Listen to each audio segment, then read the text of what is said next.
Okay, so we came up with this idea about the potential well and balls rolling around. It's not so obvious. Maybe you certainly wouldn't think of doing that, and it's not a trick that applies to too many systems. But this next thing we're going to do here is something that's very standard. What we're going to do,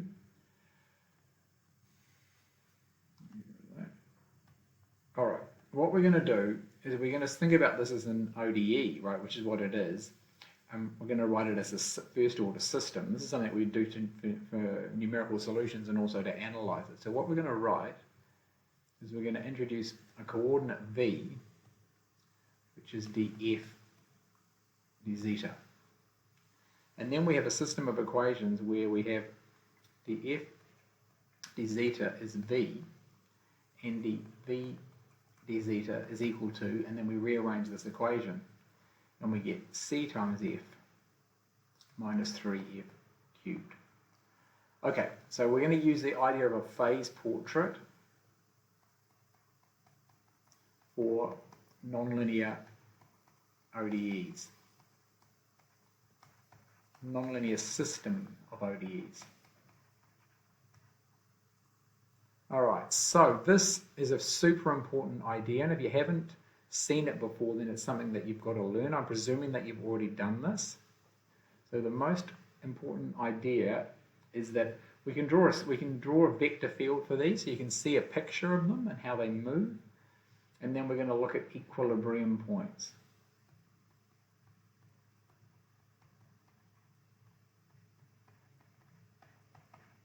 Okay, so the equilibrium points are found when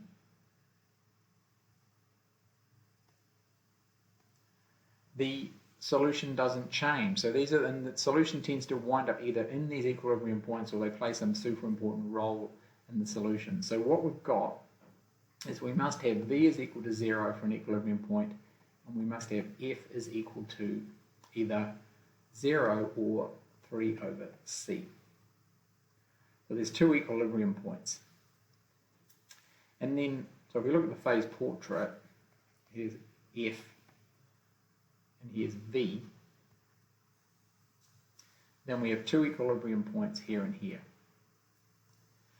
And then we analyze them using the Jacobian, which is the linearized system at the equilibrium points. Locally, near the equilibrium points, the solution is linear.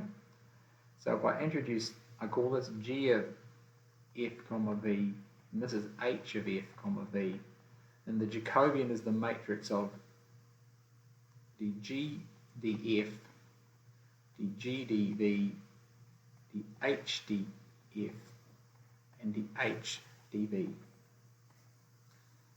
Okay, which is this matrix of 0, 1, differentiate that with respect to f, I get c minus 6f, 0.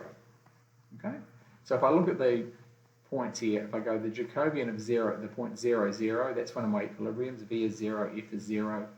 Jacobian is going to be 0, 1, c, 0. And when we analyze that matrix, we get the eigenvalues are plus or minus the square root of c, so that implies it's a saddle. And if you take the other example, this is going to have imaginary eigenvalues and it becomes a center. So this point's a saddle, and this is the center. Okay, so solutions tend to go around this one, and they come out of this one and come back in like that. All right, we'll have a look at the and we'll have a look at this picture of these ODEs now. So here are the pictures. So that's the phase portrait. These are the arrows that show you the direction, if you can see them, where the solution's moving. And here are these different types of solutions. So there's the solutions that sort of circle around here, never coming in or never going out.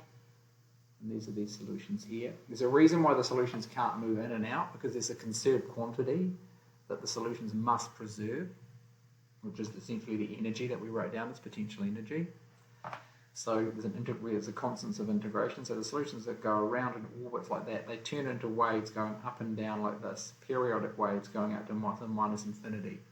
And then this is the very special solution that comes out of here at t equals minus infinity, or zeta equals minus infinity, and goes around and comes back to here.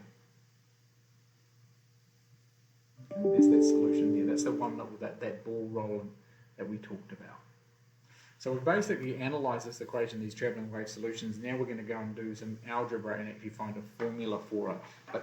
And this method of analysis is very powerful, and it shows you the solutions very visually, and it applies very generally, even if you couldn't integrate it exactly and get this nice formula.